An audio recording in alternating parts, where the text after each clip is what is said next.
Hi everyone, I'm Vince Rugador from SBIT1F, a student from Quezon City University, and now I'll be showing you on how to make an Ethernet cable. Let's go! First, we need to prepare all the materials that we need. Crimping tools, Ethernet cable, RJ45, rubber boots, wire cutter, and LAN tester. But before we proceed on how to make an Ethernet cable, I would like to share to all of you that I have a small online business selling some network components like Ethernet cable, router, switch hub, and many more.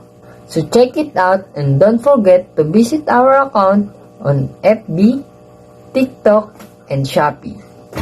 And now we're going to make an Ethernet cable. I have two different types of cable now, a category 5 Ethernet cable and category 6 patch cable. We're going to make two types of Ethernet cable, a straight 2 cable and a crossover cable. Now, we're going to make a straight through cable.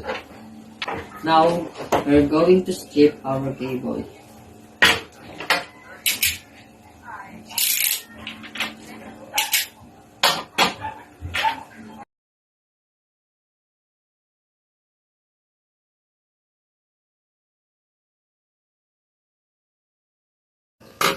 And twist the cable.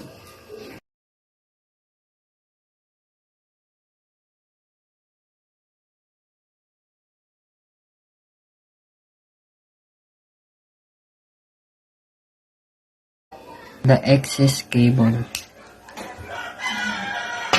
and the RJ45.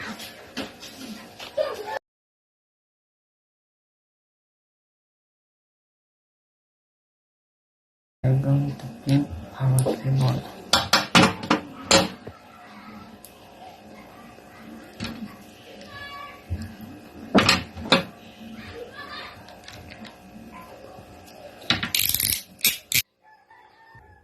And next, we're going to make an Cat6 Ethernet patch cable.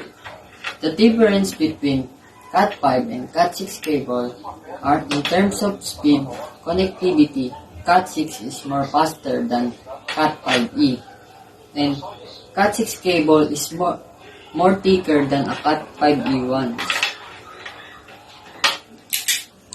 We're going to untwist this cable.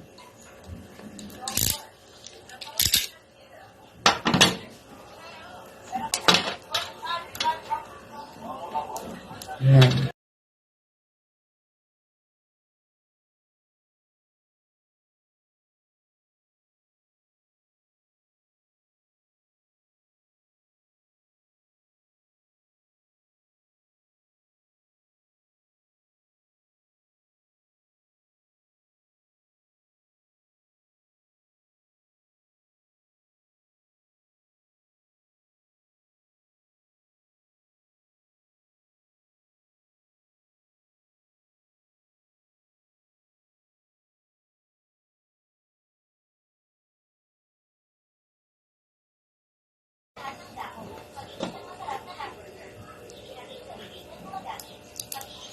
And now, do a color combination, a crossover.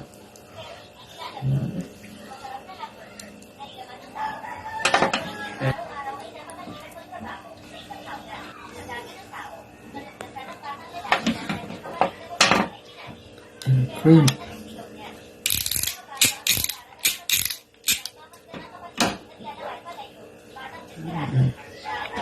Okay, please.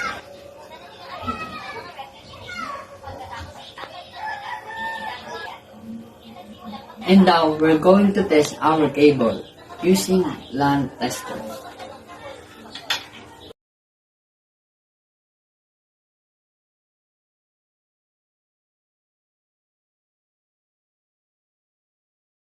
So, that's all. I hope you learned something.